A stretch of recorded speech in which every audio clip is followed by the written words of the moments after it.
This is Radar for On the Radar Entertainment Blog, coming to another edition of Movie Reviews and Observations number 163.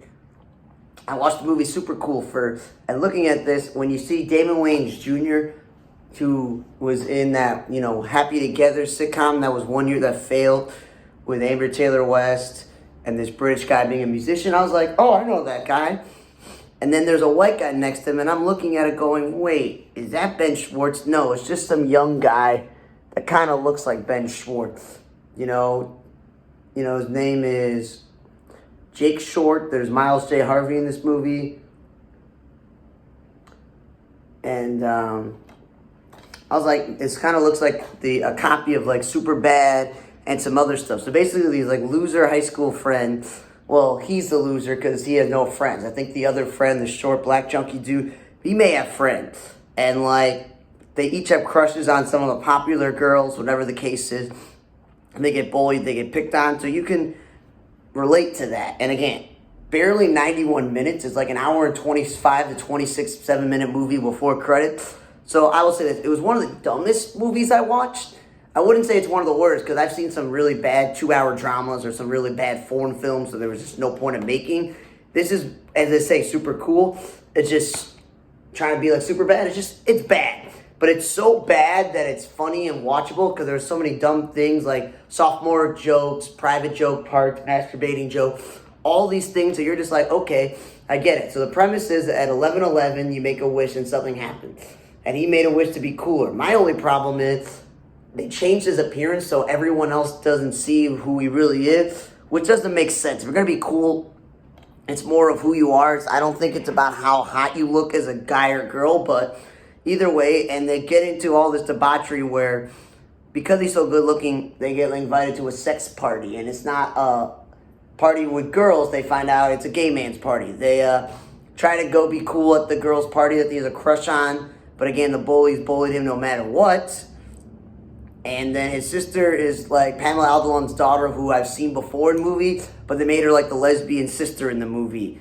And Isla Schlesinger, the stand-up comedian, she's like a mobster bad guy in this movie. And it was like, okay, it was funny. I liked it. I didn't think it was one of the worst movies. This is so dumb and stupid that it's definitely not a movie you go rush to see unless you see it on streaming.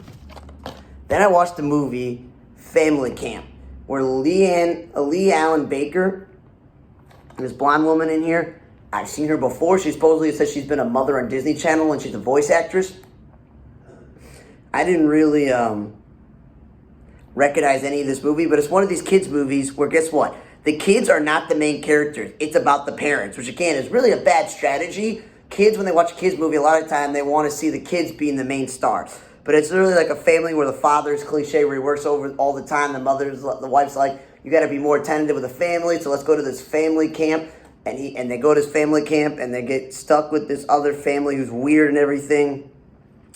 And, a rivalry between the two of them happens, and they're trying to outdo each other. But then obviously to learn a message and accept people who they are. And you got to work together because the two fathers get lost in the woods and stuff. And like the pastor in this movie, I've seen him before. He was one of the managers on the show Chuck. Remember that show with Zachary Levi? So I was like, okay, I knew some people, but again, the other issue is this movie is an hour 51 minutes. Most kids' movies do not have to be more than 90 minutes or even an hour and 40 minutes, because nowadays kids' attention spans are not there. I was just very tired and I fell asleep in the middle of watching this, and I had to figure out, okay, whatever I missed in the end wasn't that bad, because obviously at the end everyone's be friends and move on, so not great. Then I was surprised how good this movie, The Devil You Know, and people are like putting it like it's a crime thriller drama. That's what the back says, but when you read the reviews while you're watching the movie, they're like, it's more of a family drama. So I'm like, that's why it's almost 2 hours long. And there's just lots of talking, yickety-yak. But it was written pretty well, because obviously everyone knows Michael Ealy. He's been a good actor for a long time. He's like the cop looking into stuff. Theo Rosie's one of the bad guys. Michael Beach had a small cameo. Glenn Turman's the father. He was good in this. The mother, I've seen her before. Some of the women, like the girlfriends and the sister, I've seen their faces. Wasn't sure who they were. The Theo Rosie's like a right-hand man was a character in Agents of S.H.I.E.L.D., so I've seen him before. And obviously Omar Epps is the lead of this movie.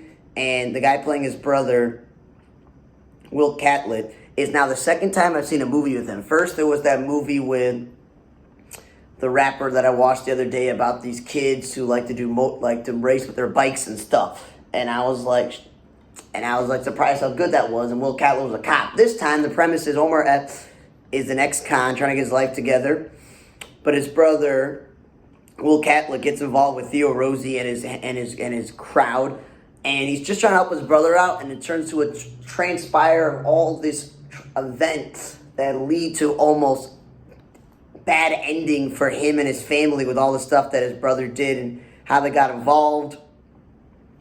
They kind of waste too much time on his relationship with this woman who's a nurse, but for the most part, Omar Epps and a lot of the actors in this movie who have been in other things before, they really helped sell this movie, so it was pretty good.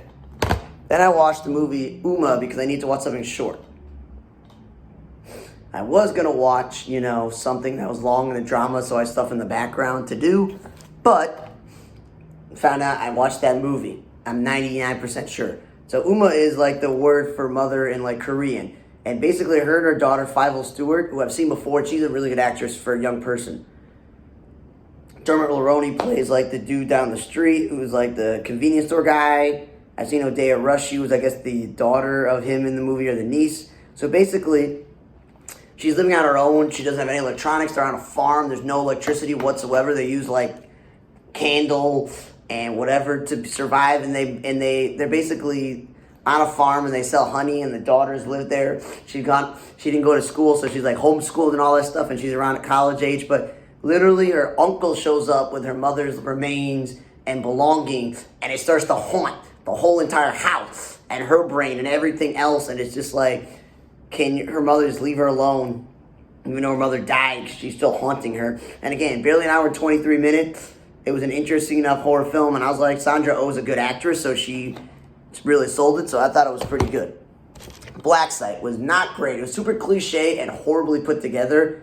The only saving grace, it was not 99 minutes, despite the box saying that. It was closer to 91 to 92 minutes, even with credits, so it's a little shorter. And no offense to Jason Clarke, but I don't feel like he is, at this point in his life, he's like a bad guy who's got all this martial art and hand-to-hand combat experience and weapon thing, and he can, take down all these military contractors and people in the army and all this other stuff. I'm like, there's no way that he can do that. Maybe, Jai Courtney can, but Jai Courtney is supposed to be like a hired help who's obviously a contractor, and I'm going to spoil it.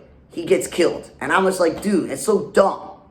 And Michelle Monaghan, it made sense that she's an analyst working on a case that is really personal to her, like her tragic with the family, and she's going to be working on it, that she has to try to survive this maniac and all the bad guys when she's an analyst, and there could be a sequel based on the ending of the movie. And I'm just like, it's not believable, so I'm glad she was an analyst, but towards most of the movie, when she's like the only one left, I'm like, yeah, right, that's really stupid.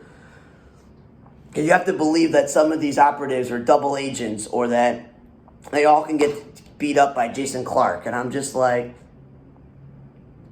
yeah, not that great. But again, you want to watch a short, cheesy action film with, again, Michelle Monaghan, Jason Clarke, and Jai Courtney, and some actors you may have recognized just by their face like I did, then you watch it. Then I watched the movie The Sound of Metal, and I was like, it's going to be like a movie about a metal band, but really what it is this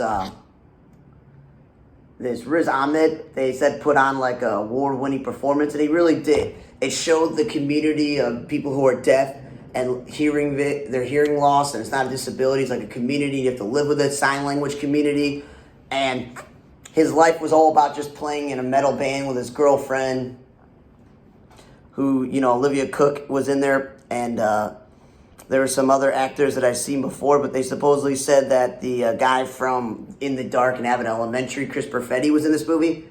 I don't remember seeing him whatsoever. And yeah, I dozed off because I was so tired, but I literally paused the movie and then resumed it where I left off. And it's just a movie about accepting that your life may be different. It's not over because you have hearing loss.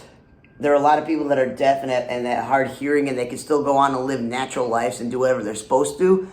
And he really showed it, how much struggle you go through and sacrifice in his life. And I just thought it was really good. I'm like, wow. And that this is one of the first times I'm watching a movie where this Criterion